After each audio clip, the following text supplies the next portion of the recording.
Otomotif, kembali lagi di Otobis on Location bersama saya Diajeng Aulya. Saat ini saya sedang berada di Porsche Center Indonesia dan akan berbincang bersama Mr. Alexander Riddle, Senior General Manager di Porsche Indonesia. Good afternoon, Mr. Riddle. Good afternoon. Okay, to start, Mr. Riddle, so globally we knew that Porsche is facing challenges related to the new tariffs imposed by the President of the United States, Donald Trump. And how is this impacting your pricing strategy and supply chain here in Indonesia? Yes, of course. I mean, the recently announced tariffs by the Trump administration have, of course, caused globally a certain uncertainty and volatility. So we are closely monitoring the situation, and we do expect still some changes upcoming. However, as a direct impact, we at Porsche Indonesia, we purchase our vehicles from Germany and are hence not directly impacted as such.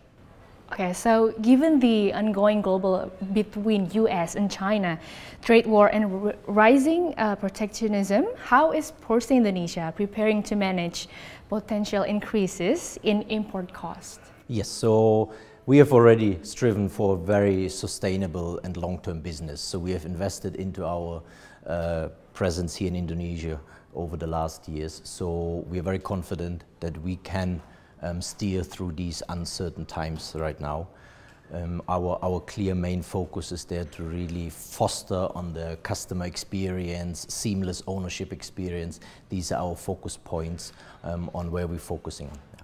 So that's quite interesting. And with the rising affluence of middle class, Mr. Alexander, how is Porsche mapping out expansion opportunities beyond major cities like Jakarta and Surabaya? Yes, very valid point, and I agree. We have also noticed this already throughout the years that we do see a rise in demand outside Jakarta and Surabaya.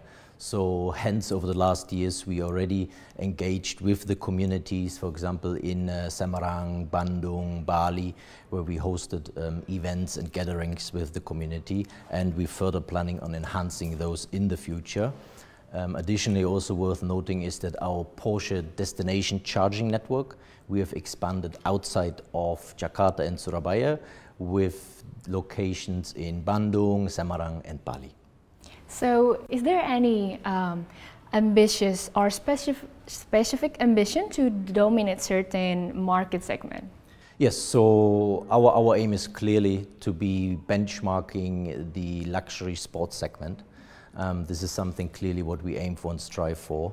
And there we're really exploring the overall business aspects. So we're enhancing our digital presence to be more appealing to a younger audience, lifestyle events, customer experiences. This is clearly our focus. Okay, could you please share which models that currently are the most selling models? Yes, so traditionally in Indonesia, the SUV segment is very strong throughout the last years. So therefore our Macan, where we just recently introduced now a full electrified version of it. Currently we're offering it with the internal combustion engine version as well as a full electrified version. So the Macan has been always very well accepted, and with the latest electrified version we have seen very positive sentiment from our Indonesian customers. And of course then the bigger brother of the Macan, we call it the Cayenne, has a very loyal and fan base in Indonesia. So Porsche is known that is renowned for its technological innovation, and are there any plans to introduce new technologies or upcoming models to the Indonesian market soon? Yes, sure. I mean, innovation is at the heart of our DNA at Porsche, has always been and will always be. So very good question, and we're very excited to introduce. So we've introduced the latest version of our iconic 911, and now in its GTS variant, for the first time, we have a lightweight, high-performance hybrid system, which is called T-Hybrid. So we are very excited to bring this to the Indonesian market and to our customers.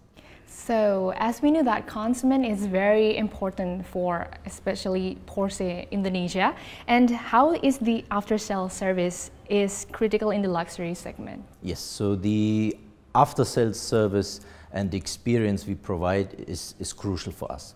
We see this as the key pillar on growing and sustaining a really deep relationship with our customers. So we have a very, very deep focus on our after-sales experience, where we really focus on the customer in providing a personalized and seamless after-sales and ownership experience. For example, all of our vehicles come with a 4-year peace of mind, where all services and warranties are covered for the vehicle, and then we are even able to extend this peace of mind of up to 15 years, where we just want to ensure that the whole ownership experience as such is seamless. Okay, so recently the global economic is currently going to recession, and there is a potential of it. And how is Porsche Indonesia mitigating these challenges, Mr. Alexander? Yes, so we do monitor very closely the current economic developments within Indonesia and globally. And yes, we do see that there are certain challenges we are currently facing, but as I mentioned earlier, is our core business model is not changing. We are here really to cater and ensure a seamless and enjoyable luxury sports car ownership, and this is really our core business, what we're focusing on. Okay, last but not least, Mr. Riddle. So Porsche Indonesia is known for its exclusive market approach. So moving forward, are there any plans to diversify marketing strategies? And are there such as through collaboration with other premium brands or leveraging digital platforms to reach younger audience? Yes, sure. So we're very proud of our exclusive and very selective approach here in the Indonesian market. And we really focus on expanding our collaboration and partnerships with brands in the luxury segment, which are like-minded to us with Porsche. And then we're curating really events which appeal to our customers and our enthusiasts to ensure that they have a very exciting and enjoyable lifestyle experience with us and the partner. And in terms of a very growing younger demographic and customer base for us, for Porsche Indonesia, we have also noticed that the digital presence is a crucial part of this whole experience, and we therefore also enhancing further our digital presence, such as social media, online car configurations. So we're really enhancing this whole digital presence as well. But one thing is for us very, very important, as in physical as well as in digital, we want to always convey the passion, the spirit, and the ownership of Porsche. Thank you so much, Mr. Riddle, for the fruitful conversation. Thank you so much. Thank you. Demikian wawancara kami bersama Mr. Alexander Riddle, Senior General Manager of Porsche Indonesia. Dari Jakarta, Diajeng Aulya dan juru kamera Aif, CNBC Indonesia Beyond Business.